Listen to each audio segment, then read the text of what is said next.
Y'all, Katt Williams is not done with Diddy and his minions, because he just dropped some shocking information about how Kevin Hart allegedly pimped out Tiffany Haddish to Diddy for free. Katt has been on Kevin and Diddy's necks for a hot minute, and it looks like he just added Tiffany to the mix with all his shocking allegations. And this is interesting because he also dropped footage of Tiffany admitting to being at Diddy's parties and how much she loved them. Plus, Tiffany also has an essay lawsuit of her own, and if Katt's claims are true, then Tiffany's SAW case could allegedly be tied to Diddy. And Kevin is allegedly at the heart of it all, y'all. Katt Williams is back at it again. He did not come to play, because the receipts that he pulled up with are shocking to say the least. And if you thought that Katt Williams was going to ease up on exposing people in this industry, then you don't know who Katt is at. All. Katt is one of the most persistent and determined individuals, and backing down or stopping is not his thing. In January, he took things up a notch during his appearance on the Club Shaw P.O. podcast, where he shared his thoughts on several celebrities including Diddy, Kevin Hart, and Tiffany Haddish. He specifically grouped together Kevin and Tiffany together, accusing them of being frauded. A lot of this is not surprising, assuming Katt had thrown the first punch, which was unusual for him. So when Kevin and Tiffany responded, it seemed to be like a natural act of self-defense. After all, who wouldn't react if someone attacked them seemingly out of the nowhere, right? However, it turns out the Katt's comments weren't as random as they appeared. He was actually retaliating against Kevin and Tiffany for allegedly trying to tarnish his reputation. But let me give you a little bit of context. Katt Williams has been long known for exposing the Illuminati and other questionable groups within the entertainment industry. According to him, this has come at a significant cost. He claims that the influential figures that he has been trying to expose have deliberately held him back, preventing him from achieving the level of success he believes he was destined. For some of us are against the Illuminati, and we are against the Illuminati at our own detriment. When people are against the Illuminati, then they get punched in the face all the time. The press hates them, nobody likes them. In the same interview, Katt was asked what his thoughts were on Kevin Hart's decision to wear a dress on Saturday Night Live. Well, Katt has been vocal about how Black men in the industry are often pressured into wearing dresses or participating in exaggerated and inappropriate scenes, particularly those involving LGBTQ+ themes for comedic effect. Well, K has always strongly criticized this, describing it as a deliberate attempt by the industry to humiliate Black men. He referred to it as a humiliation ritual, pointing out how many of these men seem to achieve greater success after being subjected to public embarrassment. Kevin Hart also addressed the topic, though his stance wasn't as strong as Katt's. He claimed that while he wasn't particularly supportive of men wearing dresses, he didn't condemn the practice as strong. WRLY. Well, the next thing we knew, Kevin was wearing a dress on SNL. This, of course, translates from the Latin to who demand. Ego sum hominem, which means I'm demand. And the arms are back up for another. He got dragged for being a hypocrite, and he defended himself, though, saying, "I wore a dress on SNL because I thought it was funny. I made my own decision. Nobody made me. I am my own boss."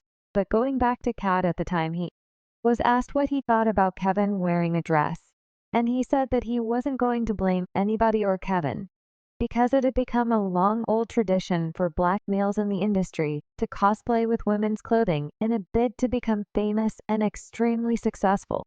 At the end of the day, Kevin doesn't have to worry about what people are going to say about him wearing a dress because of the long line of dress wearing people before him. So now we had Big Mama's house 1, 2, and 3. Yeah. I've never seen Medea in a pantsuit. I think she wears dresses. So now I'm saying, why are we picking on poor little Kevin Hart? Because it was his turn next. But Katt didn't directly blame or call out Kevin for wearing a dress. But Kevin still took offense and became very defensive to really go after Katt, while Tiffany sat right beside him. Nodding in agreement, he argued that there was no conspiracy targeting Katt, and that his setbacks were a result of his own actions. Kevin went so far as to say that Katt was making excuses to avoid facing the reality that he had failed in his career. adding that Katt's issues with drugs were the real reason for his downfall. Y'all, it was a lot, and I can't help but notice how quick Kevin was to bring up drugs. Isn't it interesting how whenever someone in Hollywood starts spilling tea, the first accusation throw their way is that they're either crazy or on drugs? We've seen this happen time and time again with like Kanye West and even Dave Chappelle. Keep that drug accusation in mind, though, because we're definitely going to circle back to it in a bit anyways. All the drama unfolded back in 2018, and we thought Katt had moved on. But as it turns out, he's still holding on to a serious grudge, because he had a lot more to say about Kevin and Tiffany during his appearance on Club Shawshan's podcast, K-Slammed. Kevin Hart claiming that his success isn't nearly as impressive as he makes it out to be, according to Katt. Kevin lies about his achievements to boost his image, but in reality, things are very different. He even went as far as to expose Kevin as an industry plant, accusing him of fake sold-out shows to create the illusion that he's this wildly successful comedian. Katt also pointed out that Kevin had never attracted long lines of eager fans waiting to see him perform, making his rise to success seem questionable and hard to explain. 15 years in Hollywood, no one in Hollywood has a memory of going to a sold-out Kevin Hart show, there being a line for him ever getting a standing ovation at any comedy club. He already had his deals when he got here. Have we heard of a comedian that came to LA and in his first year in LA, he had his own sitcom on network television and had his own movie called Soul Plane that he was leading? No, we've never heard of that before that person or since that person. What do you think a plant is? Get Off also had a few words for Tiffany Haddish, clowning her for being a puppet and being used by Kevin Hart and some Hollywood elites. He also exposed her for lying about performing at Comedy Store, claiming that she never had a performance there. For a 5-year period, every single movie that Kevin Hart did was a movie that had been on my desk, that all I had said was, just, can we take some of this step and fetch it shit out? And then I can do it. Like, it don't need to be overtly homosexual, because I'm not homosexual, right? It doesn't need that to be funny, right?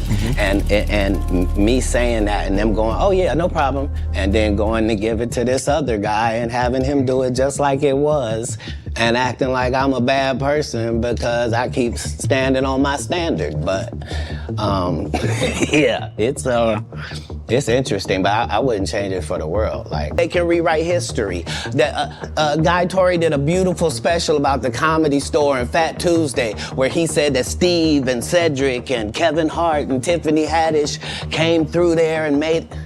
All lies. Steve and Cedric never performed at the Comedy Store at all. Tiffany was only seen at the Laugh